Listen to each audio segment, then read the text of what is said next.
Donc il veut commencer, qui a acheté un œil. Je sais qu'on regardait le Slavia Prague contre Lille. Ça vous a plu? Ça vous a pas plu? Ça, voilà, c'était. Bon, ça avait l'air quand même d'être dans la continuité, c'est-à-dire que le lien entre les jeux et les paras, il a été assez évident, puisqu'on a conservé ce qui est la caractéristique majeure de ces cérémonies, c'est de ne pas être dans un stade, mais d'être au cœur de la ville. Même s'il y avait des épreuves à la Concorde, la cérémonie, on l'avait vu plutôt Trocadéro, la Seine, donc ils ont fait l'effort aussi de changer un petit peu le décorum. Donc pour moi déjà, le concept en soi, c'est une réussite. Après, il y a la météo aussi qui était une réussite, ça, c'est plus aléatoire, mais ça a fonctionné, donc il y a eu la patrouille de France, tout ça. Je pense que enfin je les ai pas en tête, mais si on se revisionne les cérémonies d'ouverture des anciens Jeux paralympiques... Je suis allé les voir. Non, mais d'habitude, il y a un stade, et puis c'est un peu le concours de feu d'artifice, quoi. Hein, je rajoute un peu de poudre, et puis j'en remets un petit peu, et puis voilà, quoi. Il y a le pétard de trop. Là, je trouve que le fait de sortir les cérémonies, à la fois des JO et c'est une idée de génie, non? Non, c'est ce qui restera. Oui. Oui, et puis en plus, on a évidemment une ville qui s'y prête. Avec un patrimoine exceptionnel. Voilà, donc le décorum naturel fait que c'est forcément extraordinaire. Donc oui, mais effectivement, pour nous, c'était compliqué parce qu'on avait beaucoup de choses à regarder ce soir. Mais de ce qu'on a vu, oui, effectivement, la notion de lien était importante. Je pense qu'elle est réussie. Après, la question qu'on peut se poser, c'est est-ce que ce ne sont pas des cérémonies faites pour être regardées à la télé, pas et moins à être vues sur site? C'est vrai qu'à la télé, la réponse est oui. Avec la Concorde, c'était magnifique. Président, la réponse est oui. 24,4 millions de téléspectateurs ont regardé en France la cérémonie des JO. C'est le record absolu.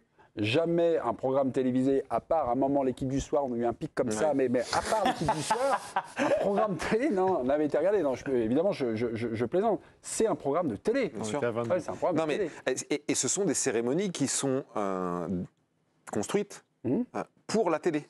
Pas pour les gens qui sont sur site. Moi, je connais quelqu'un qui a payé un peu cher une place pour la cérémonie et qui a été invité à regarder sur les écrans géants parce qu'il voyait rien, quoi.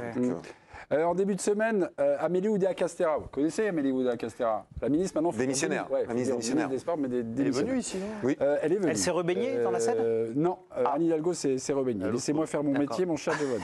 Elle était sur France Bleu en début de semaine, elle a évoqué cette cérémonie et elle nous a dit un message sera donné quitte à désarçonner certains. Écoutez Amélie Oudéa-Castéra. Cette cérémonie d'ouverture, elle va être très importante parce qu'elle est aussi faite pour déranger. Elle porte un message extrêmement fort d'inclusion sur cette place de la Concorde où Thomas Joly, avec l'appui du chorégraphe Alexander Ekman, va faire jouer au début de la discorde.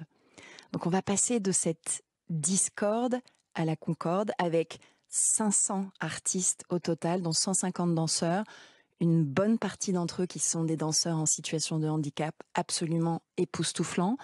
Voilà.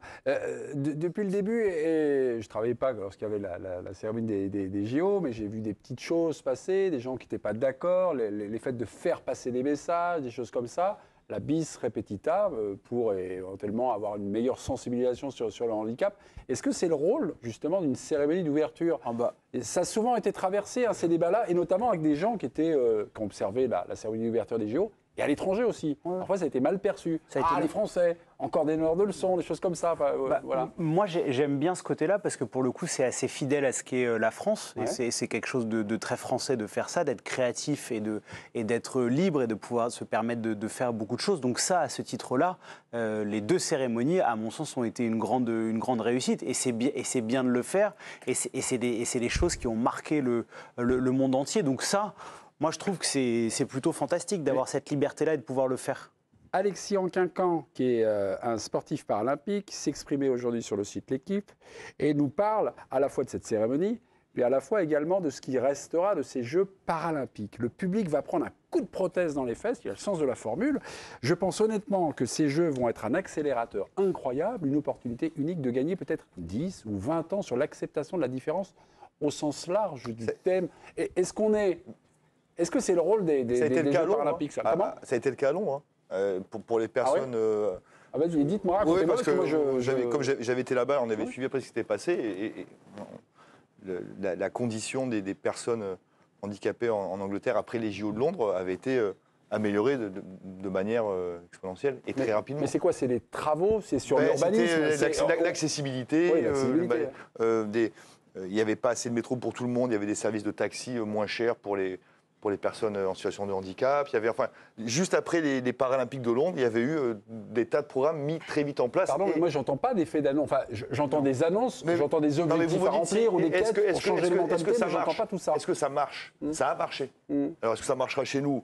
Bah, ce serait une bonne chose, parce que tu parles de l'accessibilité au métro, on par parle exemple. tellement loin, ça peut que améliorer la situation. En tout cas, typiquement, pour les paras de Londres, il y avait eu d'immenses changements pour les personnes handicapées anglaises, et c'était évidemment grâce au coup projecteur des JO, et voilà, mais donc ça a marché. Ah, ça a marché. C'est possible, Donc, ça a marché. Si ça a marché en Angleterre, ça peut marcher en France. Voilà. Je me suis posé la question, combien de personnes handicapées en France? Alors, on est 68 millions.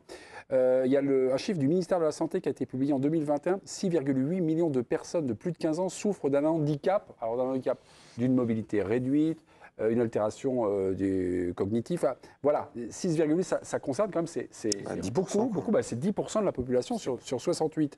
Je ne vous ai pas entendu, Président, sur ça, sur les enjeux. Non, mais les enjeux, moi, je trouve que Sur les Jérôme enjeux, dit sur la place du handicap dans la société. Est-ce que c'est le rôle? Je trouve qu'il y a beaucoup de choses qui sont mises comme enjeu, comme objectif pour ces Jeux paralympiques. Alors, beaucoup, et peut-être beaucoup trop. Sur les sports, rien que pour le sport, je ne sais pas si le coup de projecteur s'étirera au-delà des Jeux. Est-ce que les médias, nous les premiers, allons davantage parler des sportifs paralympiques dans 5-6 mois? On aura une page quotidienne tous les soirs, mais oui, après c'est... oui, mais après... Et après, c'est pour le non-sportif aussi. Et voilà, et après, sur ce que tu dis, toi, sur les conséquences plus sociétales, si je puis dire, évidemment, aujourd'hui, effectivement, on a les Jeux paralympiques à Paris. Vous êtes en fauteuil à Paris, vous ne pouvez pas accéder facilement dans toutes les stations de métro. Parce qu'il n'y a pas d'accès facilité. Voilà. Donc, si ça permet de développer les infrastructures, de prendre conscience, d'avoir une prise de conscience collective, bah, ce sera une super chose. Mais je ne suis pas sûr que la société française et la société anglo-saxonne se rejoignent sur tous les points. Excusez-moi, c'est une question culturelle, de mentalité. Ouais. Ou c'est une question de moyens? Bah, les moyens, des fois on en a des moyens.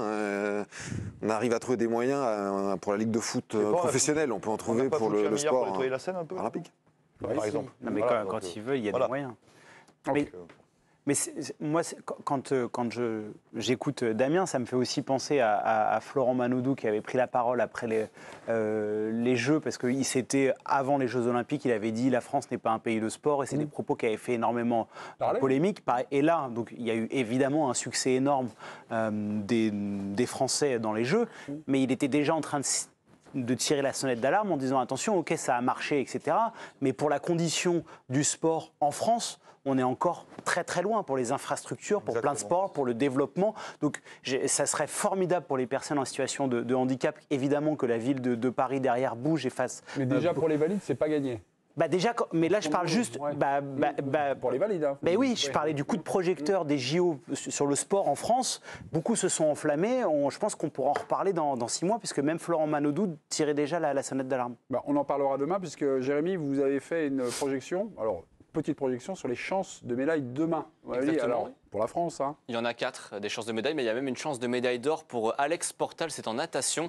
En 100 mètres papillon, il y a une chance de médaille d'argent. Elle est pour Hugo Didier en natation aussi, c'est du 400 mètres. Et puis 2 chances de médaille de bronze, c'est des projections de l'équipe. Hein. Ça, c'est les projections, les pronostics. Les 2 chances, c'est pour Marie Patouillet en cyclisme et Bo Fakong en taekwondo. Je pensais que c'était vos projections personnelles. C'est une autre équipe, là. Il y a tout un groupe journaliste derrière spécialiste. D'accord, très bien.